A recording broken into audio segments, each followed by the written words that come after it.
Perkenalkan, nama saya Sofina dari Prodi Ilmu Hukum dengan NPM 2051072. Saya dari kelas 1 BMC Agama Buddha. Pada kesempatan kali ini saya dengan saudara saya. Perkenalkan, nama saya Sherina. Saya akan menjelaskan mengenai sosok Buddha Gautama kepada saudara saya. Yuk kita lihat.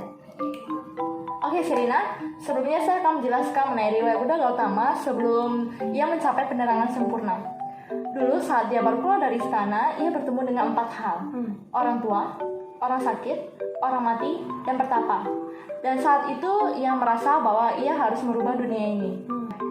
Nah, setelah Buddha Gautama melihat 4 peristiwa tersebut, pada suatu malam ia kembali ke rumahnya dan pangeran melihat istri dan putranya yang sedang tertidur sebelum meninggalkan istana.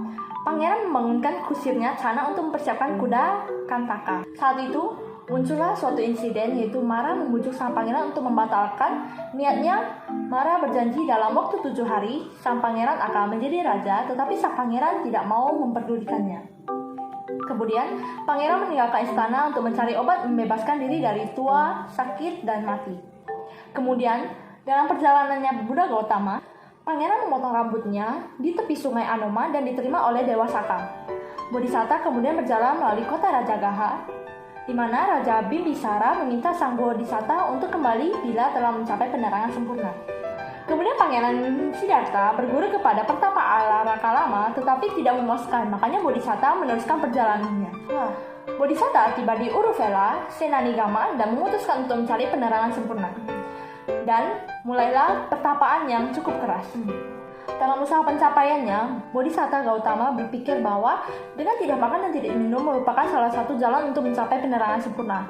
Namun akhirnya Bodhisatta memutuskan untuk berhenti menyiksa diri setelah mendengar syair lagu yang dibawakan oleh para penari rogeng. Sujata kemudian mempersembahkan makanan kepada Bodhisatta karena menyangka beliau adalah dewa pohon.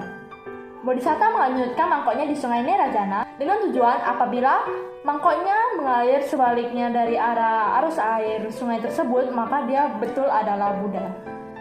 Kemudian Bodhisatta menerima rumput kering untuk alas duduknya bermeditasi dari Satya. Bodhisatta duduk di bawah pohon Bodhi. Malamnya Mara membawa pasukannya untuk mengganggu pertapaannya. Namun ia menyatakan tekadnya yang bulat. Walaupun hanya kulit, urat daging, dan tulangku yang tertinggal, biarpun seluruh tubuh daging dan darahku mengering dan berkerut, ia tidak akan bangkit dari tempat duduk ini kecuali ia mencapai kebudaan. Nah, kemudian para dewa mengusir pasukan Mara yang begitu besar. Akhirnya, Bodhisatta mencapai penerangan sempurna dan para dewa menghormatinya dengan berbagai tarian dan musik yang indah. Nah, itulah kisah penerangan sempurna Bodhisatta hingga mencapai kebudaannya sekarang. Bagaimana menurut kamu, Sherina? Oh, jadi itu kisah Buddha Gautama mencapai penerangan sempurna. Sangat banyak sekali ya godaannya. Iya, betul sekali. Karena keteguhan hatinya dan bantuan dari para dewa, sehingga Buddha bisa berhasil mencapai penerangan sempurna.